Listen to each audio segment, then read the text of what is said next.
Hi, guys, it's Dr. Sadaf, and I would love for you to like and share this podcast and make sure you leave me a review. I'd love those 5 stars. So please, when you send me a review, please make sure to put the 5 stars in and to share the episode with somebody that you know that could really use it. And I would absolutely appreciate it. Also, if you're looking to schedule an appointment with me, make sure you go to my email and put your name on the email list. You will be the first to know when I open up my office in spring of 2024. It's drsadaf.com.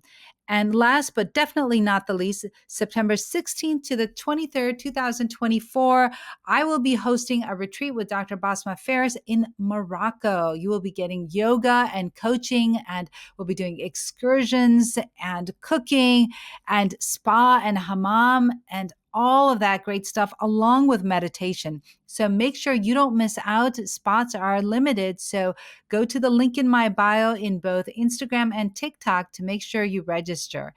Enjoy the show. I'm an American board certified OBGYN, a mom, a Muslim, and I'm talking about sex. This is the Muslim Sex Podcast.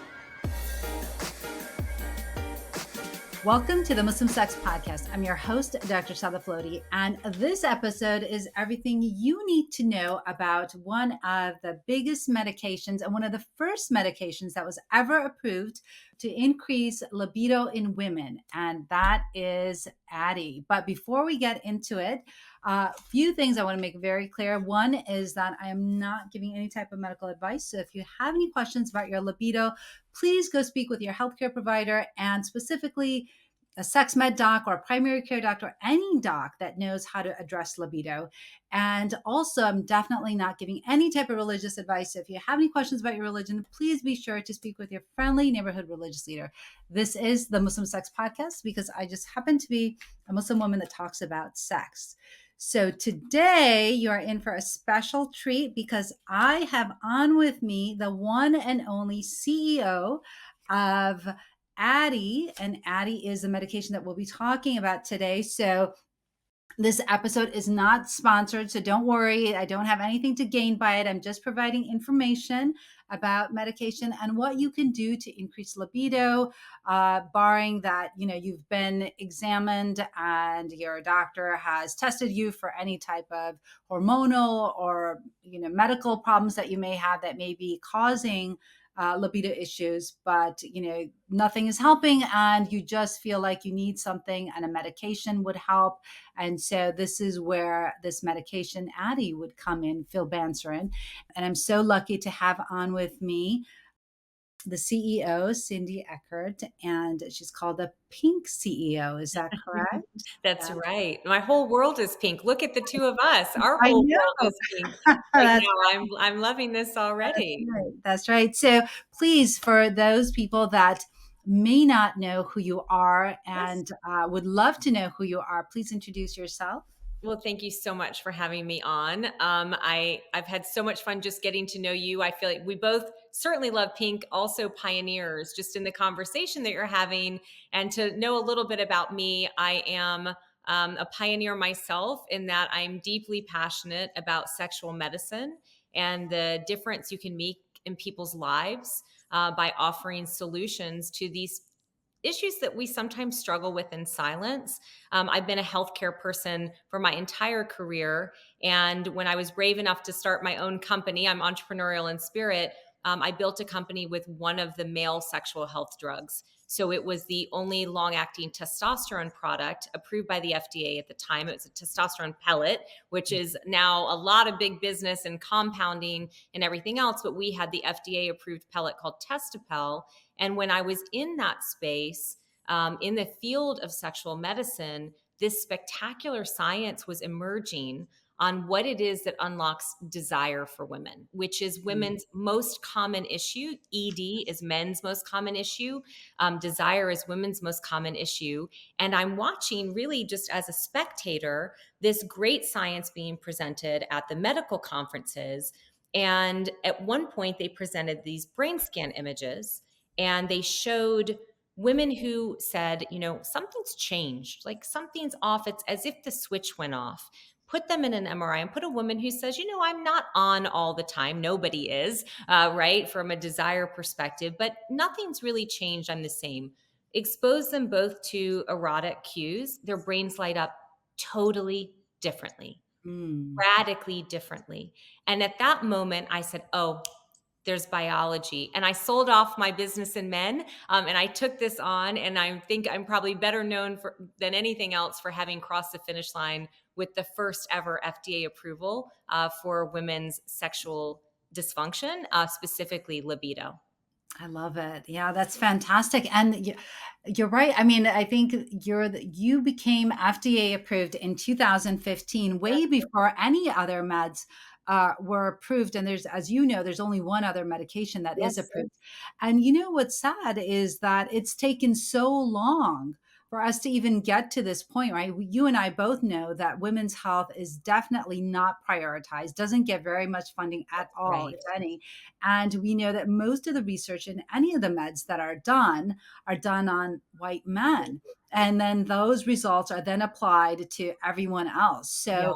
So important that you basically took the initiative to create this medication that was never even, I'm sure, maybe people thought about it, but no one really took that initiative to create something for women by a woman, right? And I think Yes. that's the bigger thing is I that wanted this product, right? I yeah, mean, I'm the patient. So that's I right. wanted this product, and really, I was an outlier. You can imagine in the world of pharmaceuticals, in the world of sexual health, running a company with one of the male sexual health drugs. I was the lone woman in pink in the room.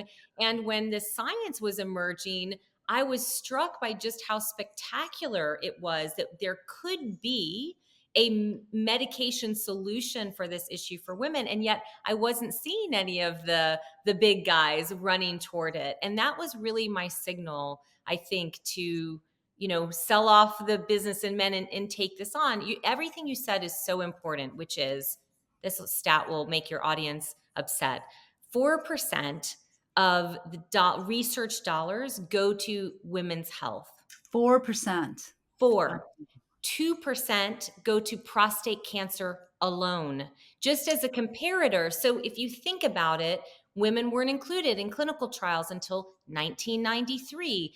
We have a healthcare system that has really ignored a lot of the biological needs of women. And that's what really ignited me. I mean, I know we'll talk about this biopsychosocial construct to sex, and if you imagine that as that Venn diagram, social factors that come into play with conditions like this, how we were raised, religion, everything that you talk about so eloquently, the psychological factors, how we feel in our own body, body image concerns, relationship dynamic. But what was crazy to me was that we had this discovery and we were just ignoring biology. So we would say to women, like, oh, it's just stress. It's just have a bubble bath. It's just buy some lingerie. It's just, and I felt like every time I was hearing that, it was placing this blame on women when in fact it is possible that it was just a neurotransmitter issue. And that's what we were seeing in these brain scan studies. So, for all the reasons you say why women's health can so often be dismissed, that was really my complete drive to see this all the way through and across the finish line. When we broke through with this product, to your point, we were the first in the world. And, we were early. Like, I think it's Yeah. taken a bit for culture to catch up Oh, and so be long. able to have this conversation. We're still not there, right? But thought leaders like you are leading the charge of making sure we're discussing these issues that deeply affect our lives. Absolutely. I mean, you just think about it, right? Like half the world's population are women, and we don't address half of the things that women go through. I mean, forget even, libido, forget menopause, any of those things. We just never discuss them.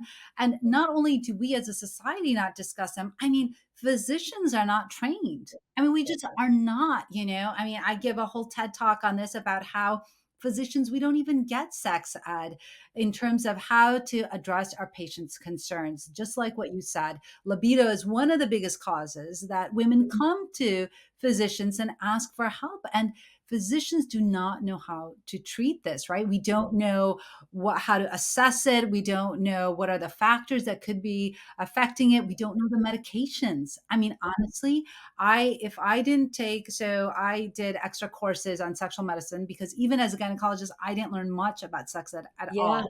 Yeah. And so took that course through the University of Michigan, and it was there that I first heard about, Addyi and the other medication Yeah. and what women can do for libido and that whole biopsychosocial model. And then I did more studies. But really, I mean, unless a physician is truly interested and vested in topics such as sexual medicine, they're Right. not even going to learn about it. So what do you do?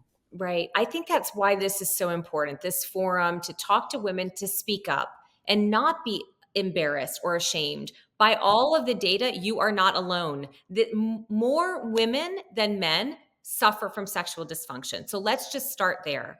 And let's imagine how normalized the conversation has become around the blue pill or, Viagra, Cialis, Levitra, testosterone options for men. It keeps going. I ran one of those companies many, many moons ago. And that was already a very permissive discussion. And I think, again, because we're ready to accept sort of the biological basis of sex for men and the psychological for women, we've really left women behind in a way that's so unfair when they're struggling with potentially a neurochemistry issue. So I think this is so important to encourage women to speak up. I love to say this when I get to speak to audiences. I always say, by a show of hands, how many of you know that there is a pink pill for women?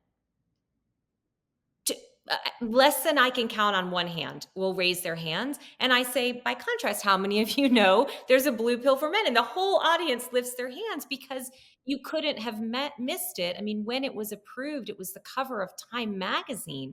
It was considered that important of a shift. And if we're really reflecting on it, it has taught us a lot about men's health, actually, the ED medications. And so the big question mark is, why haven't we seen that same kind of receptivity to Addyi? Why don't women know about it? And how do we go about really changing that?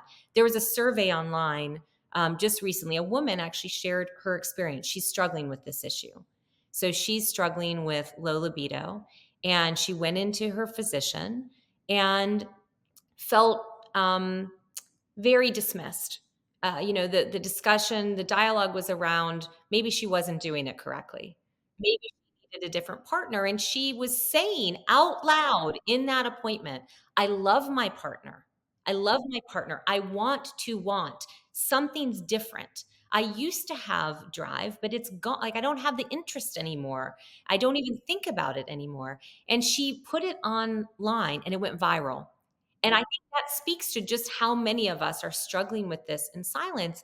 And overnight, a community of women sort of went behind her, and she did a survey of them and asked them, what have any of the other of you asked your doctor about low libido? And she reported their responses. 750 women responded. Wow.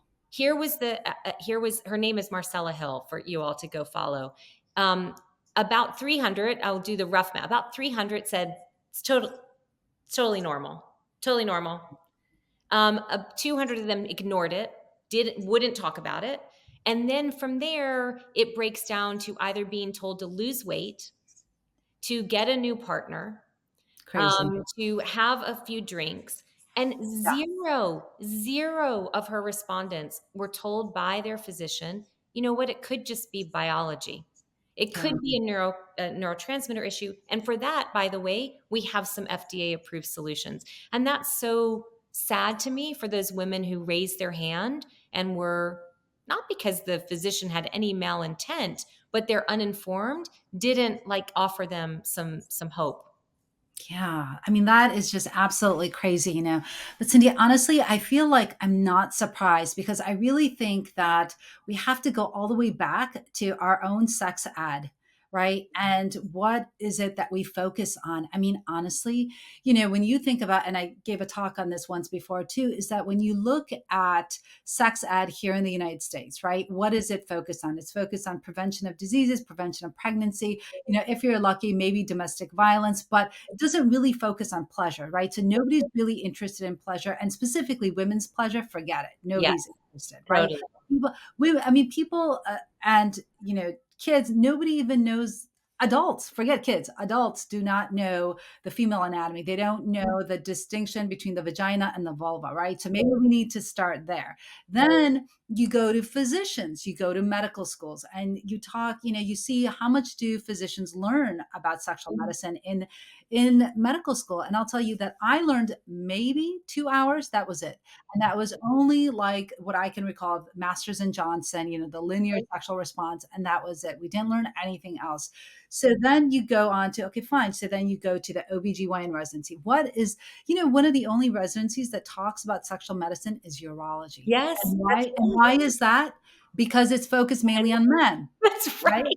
Exactly. It all goes back to medicine focusing on men. Why? Because men typically throughout history have had the money, the Yeah. power, and so they've invested in their own research and how to progress their own medicine, right? Yes. And so they're the only ones that know even a little bit about sexual Yeah. medicine. Gynecologists, who we focus solely on women, don't know anything.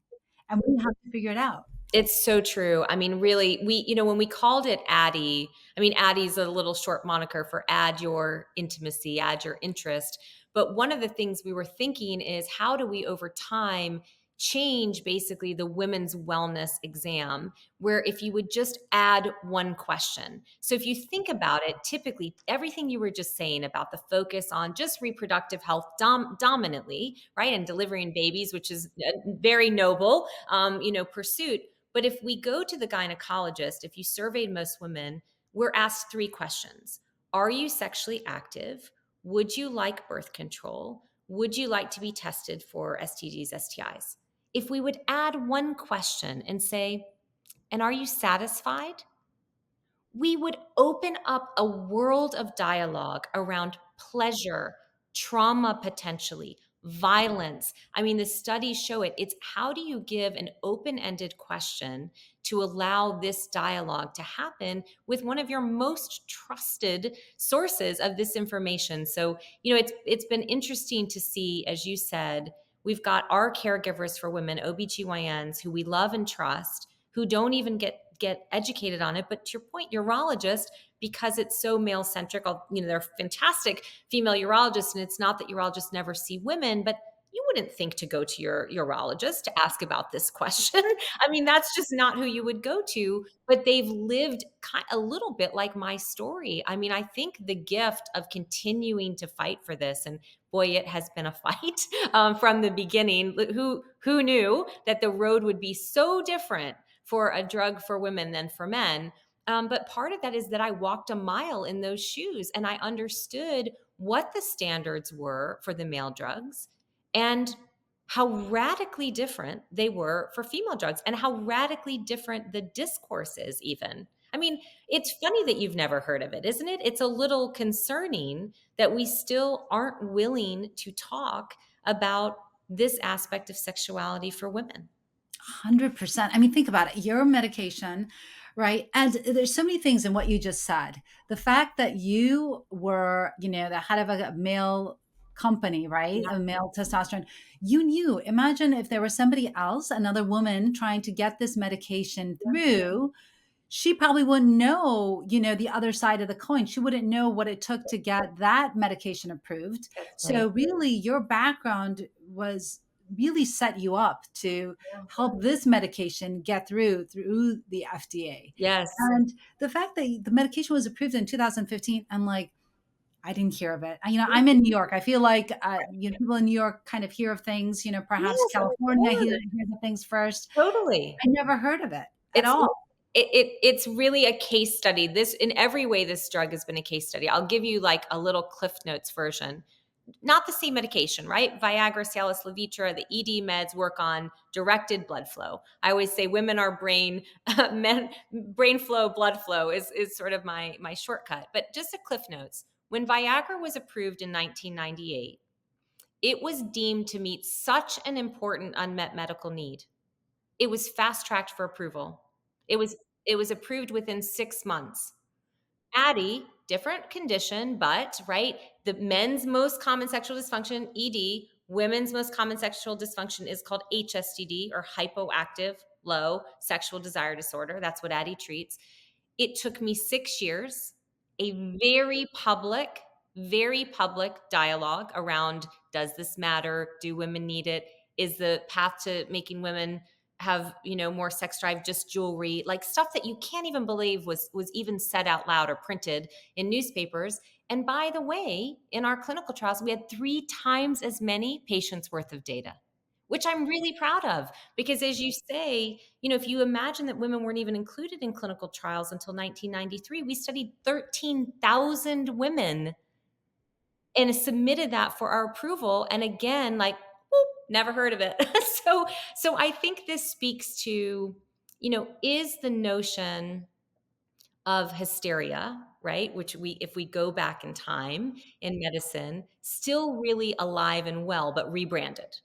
I mean, right? It's just got a different, it's just we don't use the word anymore, but we see through data that when women show up with concerns, they are likely to wait longer, feel dismissed, not leave with the solution. And it shows up profoundly in sex. But I mean, think about it. Even if it's postpartum, even if it's having a heart attack, there's a study out there that shows if I show up at the ER tonight and I'm behind a man who walked up and he described what his symptoms were. Okay, he's rushed back. Oh no, heart attack risk, right? I walk up behind him. I say verbatim what he said in terms of symptoms. I will wait longer. Wow. And this is critical, right? Time matters. But there's Absolutely. studies that show, again, this is pervasive in medicine and maybe in no place more profound than when it comes to sex because we don't really value women's sexual pleasure. Right. 100%. And, I think that just speaks volumes, right? About how far we are in terms of equity when it comes to medicine in general, but definitely sexual health. And I think that that's why it's so important to have these discussions out loud and to talk about this because when we start talking about it, then it becomes normalized. And women aren't afraid to bring up these topics. Maybe they're always thinking that there's something wrong with them, that they used to enjoy sex before but now they don't understand why, what happened. And as there's so many changes that happen as a woman goes through perimenopause, menopause, and if she just needs that little jump start, right, Yes. there's nothing wrong with it, but she doesn't even know about it and her practitioners don't know about it, That's right? right. I mean, you think about that, how media even hasn't Yeah. put a lot out there about that, and it makes you scratch your head like, well, why not? Again, like the blue pill was the cover of Time magazine. You haven't watched a Super Bowl for 20 plus years without being told that, sexual satisfaction is part of a good life, a healthy life, a happy Yeah. relationship. And what we maybe were less conscious of is the subtext, which was if you're a man, we didn't even know it, right, that we were being told this, but the subtext was that we were leaving women out of this conversation. And yet we have solutions. We do know that for women with HSDD, right, there can be this neurotransmitter imbalance in the brain, the kind of mix between dopamine and serotonin in the sex center of the brain. And so if you can address that, I mean, this is what I loved when I saw those brain scans, right? When I was seeing these being presented, the first work was out of the Netherlands. It's been repeated all over the world. Stanford did the biggest work in the US. And I'm watching that their brains light up totally differently. Women who Mm. are struggling with this, who are saying, I don't think about it anymore. I'm not, I'm not really receptive to it. And you watch how their brains respond to sexual cues. And I'm like, oh my gosh, it's hardware.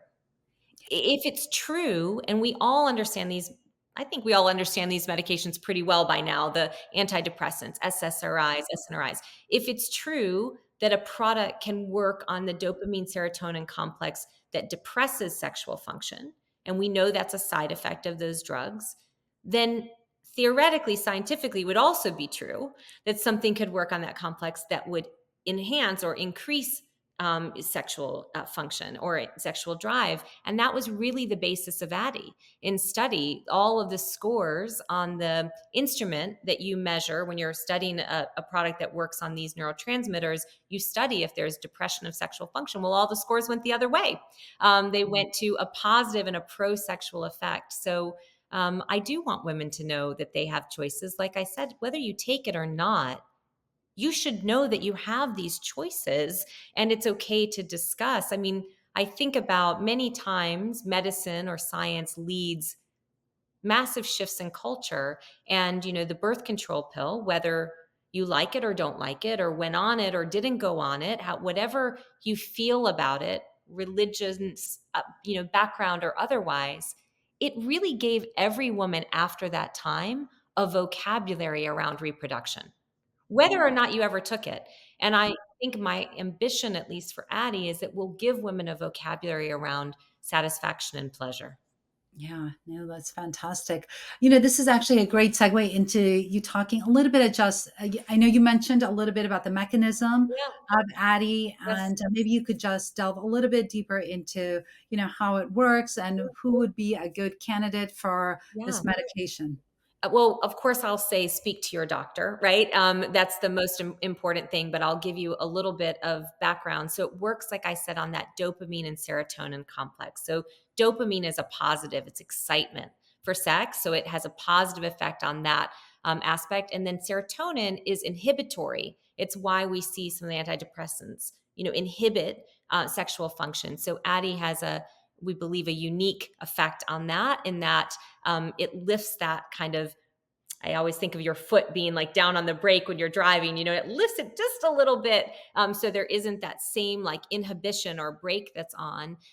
So in clinical trials, what we had to show is three things. We showed, does Addyi increase women's desire for sex? And that's measured, by an instrument. We were looking at the female sexual function index. And so, does it increase desire? The second thing is, does it make her have more satisfying sexual events? So, when she has sex, is it more satisfying to her, whether it's solo or partnered or anything? And then, does it decrease the distress she's feeling? And with statistical significance, we improved every one of those variables. The last one's important because if a woman's not having sex and she's totally fine with that, and she's not struggling personally, interpersonally in her relationship, she would never be a candidate for this. But what I would tell you is that in more than a decade now of speaking to women, they're really struggling with this. They're Yes. really struggling with their sense of self, their own feminine power. I think, when things leave us in terms of the bedroom, they often leave us in many other places. And when they break down in a relationship in the bedroom, they're breaking down over the breakfast table as well, right? So it's very much this personal sort of feminine power identity and struggling in their relationships. Yeah. I'm going to flip it. I'll tell you this story. And I think I shared this with you. It really did make such an impression on me. I'd had a chance to speak in DC, and I was giving a talk about this and women's health. And, I'm a huge women's health advocate. And I stopped at Starbucks right after my talk, and this gentleman was behind me in line, and he tapped me on the shoulder, and I turned around, I said, "Hi." He said, "I think what you're doing is really cool." And I said, "Wow, thank you. I'm so flattered. I can't believe you know what I'm doing." And he said, "Oh, I was the AV guy in the lecture you just gave." And I said, "Thank you so much." And then he like held my arm and he said, "Oh, I've just gotten divorced." And I could tell, right, the emotion, like his eyes started to well up. I said, "I'm very sorry to hear that." And he said, "I never knew it could be something like this. I always thought it was about me." Mm, And that was so powerful to me because he absolutely. was struggling with probably blame that he had placed on his partner, Absolutely. defensiveness and like the resentments that build around things like this. And 100%. he took it personally. And we're all, let's be honest, we're all like egotistical when it comes to our part. We want to be wanted. I want to be wanted. My Yeah. partner wants to, he wants to be wanted. And so I feel like that's such a it was so eye-opening to me to see his almost relief, and how sad it was to me too that maybe in a couple, if they had both just known this, that it could be this, that there could be a solution for it, who knows where their marriage would be today. I've had those stories too. 100%. It's funny you mention, and I say this all the time too. So it's funny that you say that, is that whatever's happening in the bedroom is also happening outside of the bedroom. A So hundred it's percent. not, yeah, like you can't separate the two, right? If you have anger and resentment and, you're annoyed with your partner, you're not going to want to have sex. Well, It think has about to it. be When that- you're having sex yeah. within your relationship, I think any one of us could attest to this. It's better, right? Like your partner is like doing some nicer things for you and being more you're just, what's sad to me about this condition and this struggle that women have, and like I don't want to even label it, it's just, I don't want anybody to feel like they're broken or have something wrong with them, that they're struggling with this is affecting millions of women around the world, but you're actually disconnected from the person you want to be the most connected to. Yeah. And that's the pain. And that's the pain that I hear every time a woman or a man in a relationship where they're struggling with this says to me, it's that disconnect that they're trying to repair. And you know, sex is a beautiful part of life and a beautiful It part of is. relationships. Yeah. And I think that when people dismiss it, I feel that they're not understanding that sexual health is part of health. So when we don't talk about it, when we just ignore it and think like everything is fine, you're erasing a big part of a person's life. Yes, And it's fine if they don't care, if they're not interested, whatever, then that's okay. It's not totally. distressing. But when it becomes distressful, That's that's it. where the problem is, That's right? it. And then that's where the onus is on us as physicians, is taking care of women Yep. to know about the options that women have, to know about the different types of treatments so that we can help our women. And, I do want to get a little bit into the biopsychosocial model, because I think that's really, really important. And I went to a conference recently, and it looks like a lot of different specialties also use biopsychosocial, because it really is truly encompassing. But when it comes to sexual health, I feel that it is so, so important, because you need to look at what medical problems a patient has. You need to look at what meds they're on. Just as you mentioned, throughout this, is different medications have different side effects. We know that birth control pills decrease libido. We know that antidepressants can delay orgasm. We know that they can also affect your libido. So there's so many things. There's calcium channel blockers. There's anti-diabetic meds. All of those things can affect your sex drive. And so it's really important to discuss your medications with your doctor so that they can see if this is becoming a problem for you, what can they change so that you still get the treatment you need, but it's not affecting your sex drive if that's distressing for you, That's right. right? That's right. And if you have the social aspect of it, you mentioned culture, which I think is huge. We know that parents and culture really shape how Of we course. feel about sex and intimacy. And if you grow up in a very sex negative environment, you're never going to bring it up. And so, if you're taught that sex is wrong, shameful, dirty, you're just going to feel like you're doing something wrong by even bringing it up. So, if that's something that someone grew up with, I think the important thing is you don't even have to worry about going to sex positive, just coming to a neutral point, to sex neutrality, so that you can, if you decide, go to a place where it's sex positive, because that's not only going to help you, but it's also going to help your kids and the future generations from becoming sex negative and being able to have those discussions about libido, right? And not feeling like it's wrong, that they're doing something wrong. And then I think that the psychological component of it, which you addressed so nicely about, the dopamine and the serotonin, and also understanding that our, anxiety, our depression, Sure. all of those things, and medications that we use for those things can also affect our libido. Yep. So Yep. really important for a sex med doc, or really for any doc Yeah. that treats women in general, Mm. can use this biopsychosocial model to really address the root cause of what's causing this distress, what's causing this problem, and then know that in their, treatment options, they have this medication that Yes. if the patient is a good candidate, that they can really use They it. can try it. Exactly. It's so important. If you look at the screener for this, if I do it very shorthand, it's basically, were you once happy with Yeah. your desire? Has that changed? Has that change been persistent for more than 6 months? And sort of, do you want to do something about it? Is it causing you distress? And then, to your point, you tick through like other medications, relationship. But what makes me sad is I think we stay there for women, and we don't go to biology. And that's really what started this in the first place for me. Why I'm so passionate about it is at least have that as a consideration and in the toolbox. When I first started doing this and telling people, I'm deeply passionate about changing this conversation for women and sex, and people would say to me, "Oh, Cindy, no one is going to lose their life from this." And what I would Has say to them is, they're living drives me their nuts. life as they know it. Go talk to them. Go talk to them. So if you think about, like, it's sort of that it doesn't ladder up to the level of importance to address, but I will promise you, if you go talk to somebody struggling with this, it matters profoundly in terms of their life experience, in terms of their marriages, their relationships, their sense of self, their body image. I mean, all of those things are such fundamentals here.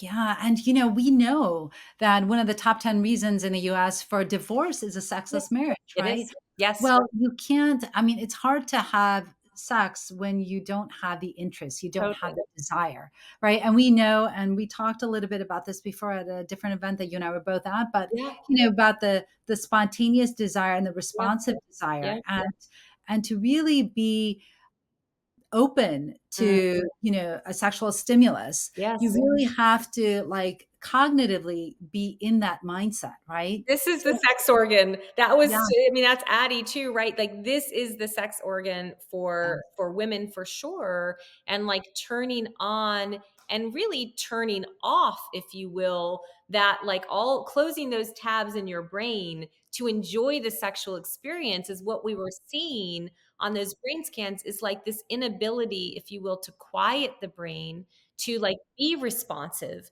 to cues, to think about it. It's why women who respond, no drug is a panacea. It doesn't work 100% for all people. But when women are responders, one of the first things they say back to their doctor is, I'm having fantasies. Like, I'm having little thoughts and dreams. Like, I'm having sex dreams at night. And either I don't remember the last time I had one of those. And then it's really a progression of, receptivity to the partner, maybe initiation. This isn't going to take somebody who never initiated ever in their life and make them an initiator overnight. It's really much more like an antidepressant. And I think about that, think of how far we've come in understanding, clinical depression, and what we used to say to patients who were really struggling, and how dismissive we were to them. Like, suck it up, like, kind of, life is hard, do better. And I think that's what we're doing to women right now who struggle with this. And we're at the early stage of the cycle where one day I think we will look back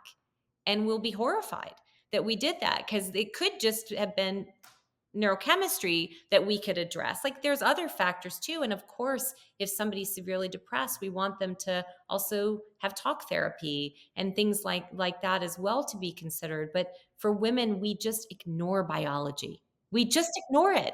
And it's crazy when you imagine it, when we know scientifically that there's something there. absolutely. I think that, when you talk about, working at the level of the brain, I mean, that is really so, so important, and I was thinking while you were talking about how mindfulness, Hmm. right, goes into this. So it's almost like, this medication is like priming the brain, right? Mm-hmm. It's making it such that it's receptive to sexual stimuli, Yes. receptive to, if you're able to, and so I'm also an intimacy coach, so I'm a Yeah. sex coach. And so, I talk a lot about how really focusing in and honing in on your senses, Mm. while you're being intimate with your partner. We know that there's studies, and I actually had Lori Brotto on my Yeah. podcast as well, and she talks about mindfulness.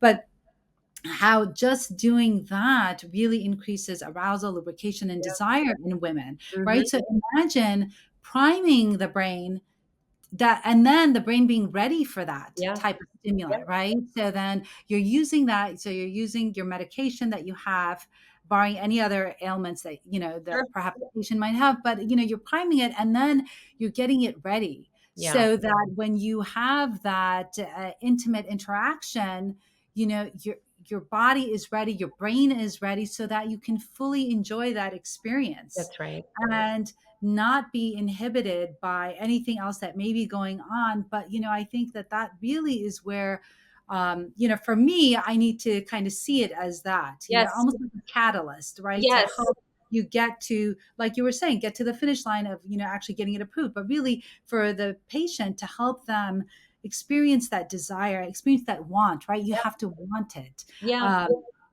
and I think that's where, the whole question of libido, and we always talk about, to want sex is to have sex worth wanting. But I Yes. also think that even before you get to that point, your brain has to be ready It to it accept it. does. That motivation center, is really shut down in this patient. So, like, reawakening that, I think it speaks volumes that the first thing really a patient says back to their physician in all of the stories shared to us is thought and fantasy, which is Yeah. saying to you exactly what this is, where this is working, right? It's turning back on Yes. that kind of baseline where you're now, when your partner comes by and they're like, oh, it's date night tonight, you're not like, oh no, or running to bed and trying to get into bed early and pretend you're asleep when they come to bed, which, let's be honest, women do that. It's, when relationships, sometimes we have mercy sex because you're in a relationship and you love your partner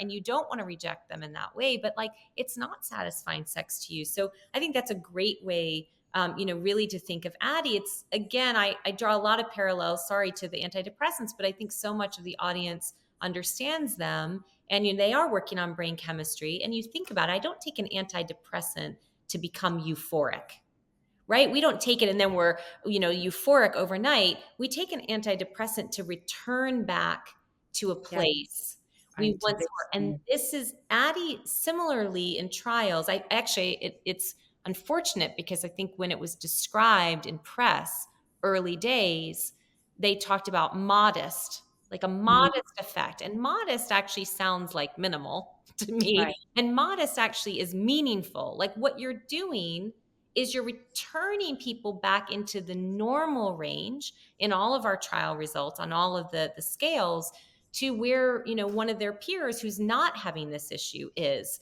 And that's what you want. You don't take Addyi to become hypersexual. You Right. don't take Addyi to become a nymphomaniac. I mean, we look at that in clinical trials. Like, we look at too far on the scale and didn't see that. That would be a bad thing, actually, in treatment, just like, an antidepressant making you euphoric. It's restoration to normal. And so when you do that, it takes a minute for the relationship dance. Like, to your point on intimacy coaching, if you've really not been receptive to your partner for a little while, and you Yes. put out those signals that, like, this isn't something that we do anymore, takes a minute for them to even be back initiating with you and knowing that you're gonna respond to them. So I love when we get testimonials back in from patients. We get great letters at the company, and, like, what I love is a sentiment of, like, I'm looking forward to date night again. Like, Yeah. I'm looking forward to that moment when the kids are in bed, when I've got a minute, and I'm just looking forward to that intimacy again. And Yeah. that's really exciting for me to hear. Yeah, and you just see how life-changing and transformative it is, right? When people are able to, and it's not just about the medication, it's just about being able to be intimate with your That's partner again, right. right? It's having that part of your life that perhaps you've ignored for so That's long, that perhaps has caused resentment and yes. anger in your relationship, and maybe is even on the verge of divorce, right? Yes. And so now you're able to reignite that spark in your relationship, rediscover something that perhaps you had kind of buried away. Yeah. And now you're, and it's exciting, it's new again, Yeah. because it's almost like a new relationship that That's you're right. trying to, it's like a rebirth of I such, I don't know if you watched this. Oprah did a series on Hulu recently about weight. That we're obviously having a big discussion because of the weight loss drugs, and she had a discussion on it, and she said this, and I thought it was powerful. She said, if you are at the weight that you're happy with and you don't want to change it, bless you. If you are believe the only right way to lose weight is diet and exercise, bless you. If you would like to take a medication that has been proven, at an FDA standard of safe and effective to address weight, bless you. And I think that's so important. There's no one right way, right? right? There's not one right way, but to understand your options, I think, is to Yes. be empowered. Yeah. And it is to, again, for me, if we leave out one element of the toolbox, it's a disadvantage to women who might select that option, and they should couple it. Like, again, when the antidepressants came out, I think we thought therapy would decrease, and it increased tenfold. Because now you're having a better conversation, because now you have more tools in your toolbox, and you can say, got this for biology, we should talk about these things, we should address these lifestyle modifications, and now you've got a really spectacular outcome for that person.